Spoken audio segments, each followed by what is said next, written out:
नमस्कार दोस्तों, कल के लेक्चर में हमने देखा था, हमने जो यूनिट स्टार्ट किया है क्लास 5 का सीबीएसई का ईवीएस का जो यूनिट नंबर 7 है रिप्रोडक्शन इन प्लांट, उसमें हमने बहुत सारी चीज़ें डिस्कस की थी।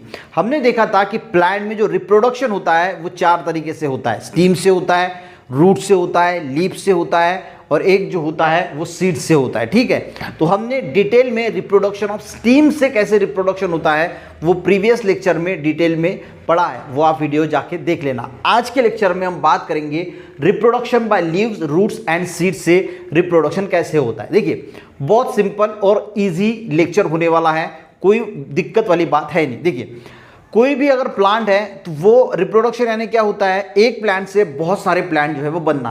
अब हमने देखा था कि स्टीम से कैसे बनते हैं, अब लीफ से कैसे बनते हैं। अब देखिए, जो रिप्रोडक्शन फ्रॉम लीव्स है, यहाँ पे जो ब्रायोफाइलम प्लांट्स होते हैं, ब्रायोफाइलम प्लांट्स में ये जो फाइलॉन है, फाइलम है, तो ग्रीक वर्ड है फाइलॉन। क्या है? फाइलॉन।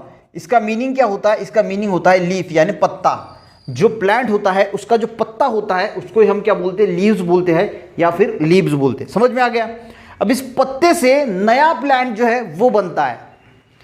देखिए, स्टीम से बना नया प्लांट, अब पत्ते से नया प्लांट बनता है और उसी को बोला जाता है रिप्रोडक्शन फ्रॉम लीव्स, यानी पत्ते से नए प्लांट। आपने बहुत सारे ये जो ब्रायोफाइलम प्लांट्स होते हैं, इसका जो पत्ता होता है वो थिक होता है, यानी बहुत जाड़ा होता है। गाइस, जो ब्रायोफाइलम प्लांट होता है ये, इसका जो पत्ता होता है ये थिक एंड फ्लेशी होता है, जैसा ये वाला ब्रायोफाइलम का लीफ है।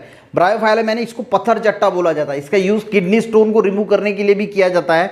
तो ये देखिए कितना ठीक है और फ्लेशी है। फ्लेशी यानी मांस है, इसको बहुत ज़्यादा जो है वो यानी हरा जो है वो बहुत पार्ट है और इसमें बहुत ज़्यादा जो है वो फ्लेशी है। ठीक है, समझ में आया? फ्लेशी यानी मांसल। अगर कोई मुर्गी है बहुत बड़ी है, उसमें बहुत अच्छा मांस है, तो उसको बोला जाता है फ्लेशी। उसी तरह इस पत्ते में बहुत ज़्यादा जो है वो पार्ट हर ग्रीन कलर से कवर्ड है और अगर आप इसको खाओगे तो बहुत सारा जो है वो पत्ते का ये जमा हो जाएगा, इसको बोला जाता है फ्लेशी। फ्लेशी समझ में आ गया? तो ये फ्लेशी होता है और थिक होता है। अब जो लीव्स होते हैं, जो पत्ते होते हैं, इनकी जो एजेस होती है, इनमें छोटे छोटे बर्ड्स होते हैं। देखिए, जो लीव्स होते हैं, मैं आपको एक पिक्चर दिखा दूंगा। तो leaves have buds along the edges, यानी जो पत्ता होता है तो पत्ते का जो एजेस होते हैं, कॉर्नर होते हैं, तो यहाँ पे ऐसे छोटे छोटे बर्ड्स होते हैं।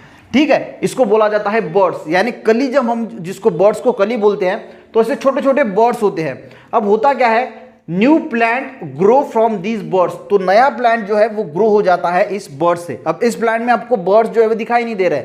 अगर इसको हम 3-4 दिन पानी में रख देंगे तो कॉर्नर में छोटे छोटे बर्ड जो है वो आपको डेवलप होते हुए दिख जाएंगे और उसके कट करके आप अगर जमीन में लगाएंगे तो उससे नया प्लांट जो है वो ग्रो होगा। तो नया प्लांट किससे ग्रो हो रहा है? इस पत्ते से। तो रिप्रोडक्शन किससे हो रहा है? रिप्रोडक्शन हो रहा है इस पत्ते से यानी लीव से, और इसीलिए इसको बोला जाता है reproduction from leaves. When these leaves drop down the ground, the birds grow into new adult plant. जब ये पत्ते गिर जाते हैं नीचे जमीन पे तो वो जो बर्ड्स होते हैं तो उससे नया प्लांट जो है वो क्रिएट होता है। समझ में आ गया? सिंपल है। क्या है? लीव से जब नया प्लांट डेवलप होता है तो उसको बोला जाता है रिप्रोडक्शन फ्रॉम लीव्स। अब ये होता है गाइस ब्रायोफाइलम प्लांट में। इसके पत्ते कैसे होते हैं? Thick and fleshy. इसके जो पत्ते होते हैं, इसके कॉर्नर में छोटे छोटे बर्ड्स होते हैं, एजेस पे क्या होते हैं? बर्ड्स होते हैं। और ये जो न्यू प्लांट्स है ग्रो किससे होता है? बर्ड से। जब प्लांट जो है प्लांट से ये पत्ता जब जमीन पे गिरता है तो जमीन पे गिरने के बाद ये जो इस पे छोटे छोटे बर्ड्स होते हैं, इससे नया प्लांट जो है वो जर्मिनेट होता है, ग्रो होता है। तो ये हो गया रिप्रोडक्शन फ्रॉम लीव्स। समझ में आ गया? अब देखते हैं रिप्रोडक्शन फ्रॉम रूट्स। अब रूट्स से कैसे रिप्रोडक्शन होता है? जैसे कि स्वीट पोटैटो, हमने रत्नाड़ जिसको हम बोलते हैं, या फिर गाजर है, कैरेट है, ये क्या है? ये प्लांट के रूट्स है। समझ में आ गया? इसके ऊपर बहुत बड़े प्लांट जो लीव्स आते हैं, तो ये रूट्स हो गए। अब इससे कैसे प्लांट डेवलप होता है? अगर आपने एक लीव ये ले लिया, स्वीट पोटैटो ले लिया, आपके बुक में डायग्राम भी दी है। स्वीट पोटैटो को एक जाम की बर्नी ले ली, उसमें फिक्स किया टूथपिक से, ठीक है, और इसमें पानी से इसको पूरा का पूरा भर दिया। तो कुछ दिनों में आप देखोगे कि इसको जो है वो नए लीव्स और नया प्लांट जो है वो इस रूट से जो है वो ग्रो होगा। तो देखिए, the roots of some plants such as sweet potato and carrot produce a new plant. तो रूट जो अगर हम यूज करें, स्वीट पोटैटो और कैरेट क्या है? रूट्स है।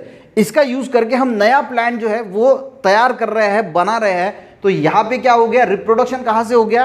रिप्रोडक्शन हो गया फ्रॉम रूट्स। तो रूट से जब नया प्लांट बनता है तो उसको बोला जाता है रिप्रोडक्शन फ्रॉम रूट्स। तो आपको क्या करना है, एक स्वीट पोटैटो लेना है, यानी जो रत्नाल होता है वो लेना है, और जाम की एक खुली भरनी लेना है, उसमें बॉटल में पूरा उस जाम के बॉटल में पानी भर देना है, और टूथपिक से उस स्वीट पोटैटो को उसमें फिक्स कर देना है टूथपिक से as shown in figure, and note down how many days takes the plant grow, और उसके बाद उसमें से जो है वो नया प्लांट जो है वो ग्रो होगा। आई होप आप ये एक्सपेरिमेंट घर पे कर सकते हैं और करके जरूर देखेंगे। तो यहाँ पे क्या हुआ, यहाँ पे गाइस क्या हुआ, यहाँ पे रूट से नया प्लांट जो है वो डेवलप हुआ, यहाँ से पत्ते से नया प्लांट डेवलप हुआ। तो पत्ते से होता है तो हम उसको रिप्रोडक्शन लीव्स बोलते हैं, अब रूट से होता है तो रिप्रोडक्शन फ्रॉम रूट्स बोलते हैं, ठीक है। अब बचा है सीड। सीड तो बहुत कॉमन है, मोस्ट ऑफ द प्लांट, ज़्यादा से ज़्यादा प्लांट जो है जो जर्मिनेट होते हैं, नए प्लांट जो बनते हैं वो सीड से ही बनते हैं। अब सीड की खासियत बात क्या है, सीड कहाँ पे रहता है ये सबसे पहले आपको बताना है। तो फ्रूट के अंदर, कोई भी फ्रूट है तो फ्रूट के अंदर क्या होता है, सीड होता है। सीड एक ही साइज का होता है क्या, डिफरेंट साइज का जो है वो सीड्स होते हैं। सीड जब जमीन पे गिरते हैं या फिर हम लगाते हैं तो उसमें से न्यू प्लांट जो है वो ग्रोथ होता है। तो यहां से नया प्लांट किससे बना, सीड से बना, तो इसको क्या बोला जाएगा, रिप्रोडक्शन फ्रॉम सीड। देखिए most of the plant grow from the seed, यानी ज्यादा से ज्यादा प्लांट जो है वो किससे ग्रो होते हैं, सीड से ग्रो होते हैं। Seeds are form inside the fruit, कहाँ पे बनते हैं सीड्स, तो फ्रूट के इनसाइड यानी अंदर में जो है वो सीड्स बनते हैं। They are of different shape and size, वो डिफरेंट शेप की होती है और डिफरेंट उनकी साइज होती है, वो भी मैंने आपको बताया। And new plant grow when seed fall on the sound and soil and germinate, जब वो सॉइल पे गिरते हैं तो नया प्लांट जो है वो जर्मिनेट होता है। तो आज के सेशन में हमने क्या क्या पढ़ा गाइस, तो रिप्रोडक्शन फ्रॉम लीव से कैसे होते हैं, रूट से कैसे होता है और सीड से कैसे होता है, ये सब कुछ आज हमने इस लेक्चर में पढ़ा है। अगले लेक्चर में कुछ नए बातें इसी लेक्चर से जो है थर्ड पार्ट लेके आएंगे। मिलते हैं नेक्स्ट वीडियो में, तब तक के लिए जय हिंद।